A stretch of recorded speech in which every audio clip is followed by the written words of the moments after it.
विश्वनाथ चक्रवर्ती बता दें, अनुचार प्रकाश का बता दे, चूणिकाकार बता दे, और छोड़िए उन बातों को। आपके गुरु जी के पिताजी ने भी टीका लिखी है, उसी पुस्तक को अभी मंगाया जाए। अगर उसमें राधा शब्द हो, मैं मुंह नहीं दिखाऊंगा कभी। ऐसा हो ही नहीं सकता, अर्थ का अनर्थ। चोर चुरावे तू मड़ी, गाडे पानी माही, वो गाडे व ऊपर आवे, यूं सच्चाई छानी नहीं। दोस्तों, आपने ये कहावत तो जरूर सुनी होगी।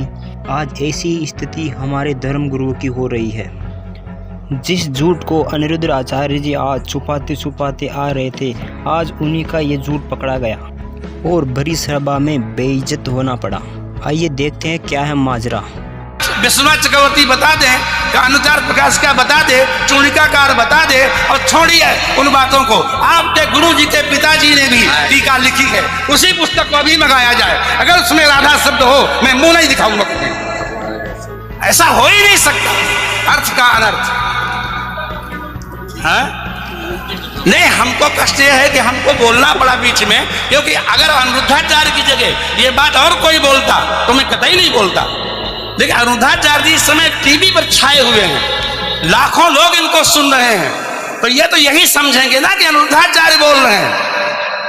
इसलिए आपके द्वारा कोई अपशब्द नहीं निकलना चाहिए। मैं आपसे वंदन करता हूं, कभी कोई अनर्थ करना हो तो विचार करके करिए। मैं और कोई बात नहीं, सबको क्षमा मांगता। भागवत जी के अष्टम स्कंद के 10वें अध्याय में लोग कहते हैं भागवत जी में राधा का नाम नहीं है, राधा का नाम नहीं है। ये लोग गलत कहते हैं, जो भी कहता है गलत कहते हैं। लिखा हुआ है, मैं आपको श्लोक दिखा रहा हूं। भागवत जी के 8वें स्कंद के 10वें अध्याय में श्लोक नंबर 40 है, लिखा है, उद्यतायुध दौरदंडई राधावंतो भटान मृधे। राधावंतो लिखा, स्पष्ट लिखा गुरुजी। ऐसा है, नाश मत करिए।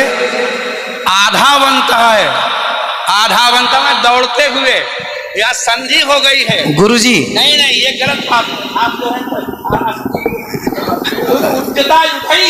आयुधों को लेकर के आधावंत। गुरुजी गुरुजी गुरुजी गुरुजी गुरुजी, हम तो आपके दास हैं, मत कीजिए ना। हमारे गुरुजी कहते हैं ना ना गुरुजी, इसका अर्थ तो सुन लीजिए, इसका अर्थ तो सुन लीजिए। आप जब राधा बता रहे हो, सुनिए सुनिए गुरुजी, इसका अर्थ है राधावंतो भटान मृदेश का अर्थ गुरुजी ने बताया हमें। गुरुजी ने, हमारे गुरुजी, कोई गुरुजी नहीं बता सकता। हमारे गुरुजी कहते हैं बिल्कुल नहीं बना सकते, क्योंकि जब आप राधा बनाओगे तो सर्गे कहाँ जाएंगी गुरुजी। उद्यतायुधई ही गुरुजी, गुरुजी कहते हैं, क्यों नहीं बोलते? गुरु शब्द है। अब चलिए, भागवत जी में दूसरा है बधू। बधू प्रयोग हुआ है, बधू प्रयोग हुआ है। तो बधू का प्रयोग ये है कि वहां श्री राधा रानी का ही स्मरण है। नहीं, लोग कहते हैं राधा नहीं है, तो राधा जी का जिक्र तो कई जगह है। राधा पदवाच्य बधू, जिसका अर्थ संकेत अर्थ हो या लक्ष्यार्थ हो और व्यंग्यार्थ हो, इन तीनों अभिधावृत्तियों के द्वारा राधा शब्द एक भी जगह भागवत में नहीं है। इसलिए जहां बधू शब्द है वहां भी अर्थ राधा है। जहां बधू है, ऐसे पानी का अर्थ जल भी होता है। जहां राधा है, जहां बधू है वहां राधा है। ऐसे थोड़े होता है। जहां आप जैसे लोग देखिए, आप विश्व हमारे गुरुजी ने बताया, ये हमारी क्या ताकत की हम बताएं। शब्द ही अर्थानाम अभिव्यक्ति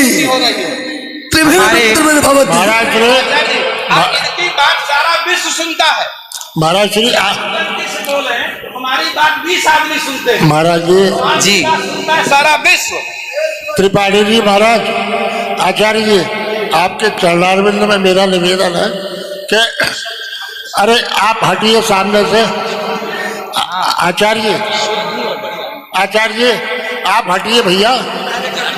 अरे नहीं, लेकिन ऐसा श्रीधर, आप विश्व को सुनाते हैं, इसलिए कह रहा हूँ। श्रीधर जी नहीं तो गलत सुना रहे हैं। इन्हें हटाओ। कोई गुरु नहीं बता सकता यार। चलो गुरुजन का हम चलते हैं, अगर गिरिराज जी का आचार्य गुरुजी ने कहा है कि यहाँ जो राक्षस हैं वो राधा रानी का स्मरण करके, जो राक्षस हैं राधा रानी का स्मरण करके और युद्ध करने चले। जो राक्षस हैं, भटान मर्दे जो है, गुरुजी ने बताया कि जो राक्षस लोग हैं वो किसका स्मरण करके युद्ध करने चले? श्री राधा रानी का। ब्रह्म वैवर्त पुराण के अनुसार राधा ही मूल आधार है। यहाँ तक कि राम में भी राधा छिपा हुआ।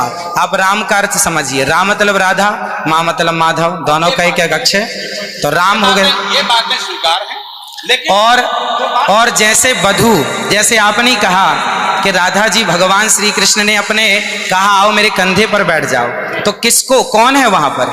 राधा जी हैं। राधा जी हैं तो हैं, लेकिन वहां वधू है। याम गोपी मैंने अब कृष्णा, तो श्री राधा जी, जिस गोपी को कहने का तात्पर्य यह है कि भागवत जी में कहीं राधा का अभाव नहीं है। भागवत जी में कहीं भी शब्दानाम शब्द ही अर्थानाम अभिव्यक्ति ही कई ही वृत्ति भवति। वृत्तयः कति संख्या का अभिधावृत्त्या लक्षणावृत्त्या व्यंजनावृत्त्या शब्दानाम अर्थस्य अभिव्यक्तिर्भवति। अस्ति कश्चन विद्वान् वक्तुं शक्नोति। महाराज जी, आप दोनों के पावन चरणारविंद में मैं हाथ जोड़ करके निवेदन करता हूँ, मेरी बात सुन लीजिए। नहीं, आप तो गुरुजन हैं, गुरुजन हैं, आप ही तो सिखाएंगे। मैं कह रहा हूँ अर्थ का अनर्थ क्यों सभा में करते हैं लोग? तुम पूरे विश्व को सुनाते हो। गुरुजी जो मेरे गुरुजी ने सिखाया वो मैं बोल रहा हूँ। सिखा ही नहीं सकते, आप अशुद्ध बोल रहे हैं बात। अभी श्री राधा और माधव जो राम नाम है, जो भागवत जी का अर्थ है। अब कोई पूछे कि राधा का अर्थ क्या है, तो राधा का अर्थ ही कृष्ण है, वो कृष्ण का अर्थ ही राधा है। तो राधा ही कृष्ण है और कृष्ण ही राधा है। कुल मिलाकर कहने का अर्थ ये है, गुरुजन ये कहते हैं कि प्रत्येक श्लोक कृष्ण है और प्रत्येक भागवत जी के 18,000 श्लोक, प्रत्येक श्लोक कृष्ण है और श्लोक का प्रत्येक अर्थ श्री राधा है। प्रत्येक श्लोक श्री कृष्ण है और श्लोक का प्रत्येक श्लोक का अर्थ श्री राधा है। तो ये सब भाव ही तो है, लेकिन राधा ना वो भाव सब नहीं, भाव है। वो शब्दार्थ। भाव का भूखा हूं मैं, भाव ही एक सार है, और भाव से भजले मुझे तो भव से बेड़ा पार है। सभी विद्वानों के चरणों में दास का बारंबार नमन। सबको जय श्रीमन नारायण, जय श्री कृष्ण। 2 मिनट कीर्तन कर ले। 1 मिनट रुको, मैं सबसे क्षमा मांगता हूँ।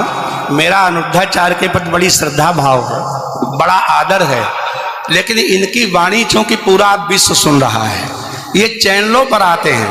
भाव जगत में हम कुछ भी कहें, लेकिन जब हम ये कहते हैं ये शब्द में लिखा है, तो वहां पर शब्द और अर्थ का संयोग, क्योंकि गिरा अर्थ जल शब्द बोध्यो व्यनक्ति अर्था शब्दोप्यर्थांतराश्रय एकत्व व्यंजकत्वे तद अन्य से सहकारिता।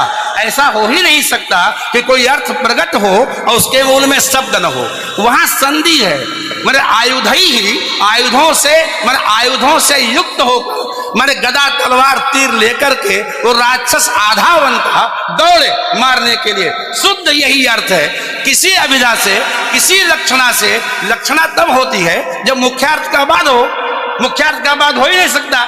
सीधा स्वामी बता दें, विश्वनाथ चक्रवर्ती बता दें, अनुचार प्रकाश का बता दे, चूणिकाकार बता दे, और छोड़िए उन बातों को। आपके गुरु जी के पिताजी ने भी टीका लिखी है, उसी पुस्तक को अभी मंगाया जाए। अगर उसमें राधा शब्द हो, मैं मुंह नहीं दिखाऊंगा कभी। ऐसा हो ही नहीं सकता अर्थ का अनर्थ।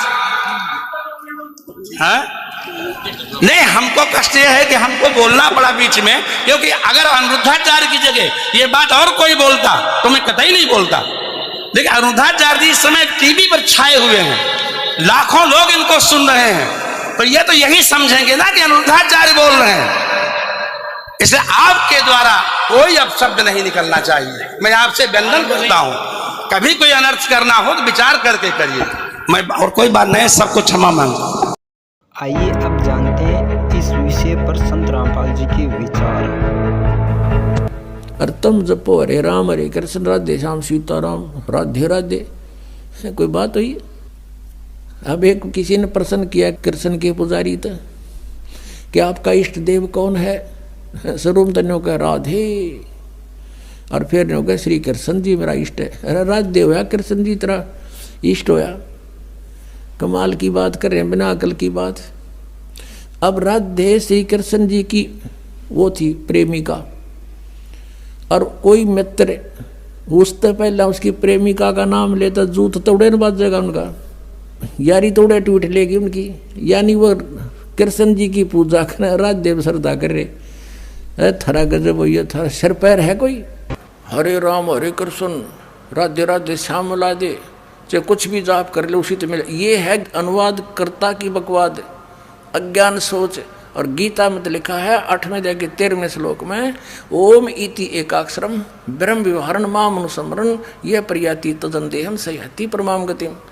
ओम इति एकाक्षरम ब्रह्म व्यवहारण माम अनुस्मरण यह प्रयाति तदंदेहम सयति परमाम गतिम। ये देखिएगा अब 13वें श्लोक में है, यहाँ संस्कृत भी पढ़ लेंगे क्योंकि देवनागरी लिपि है।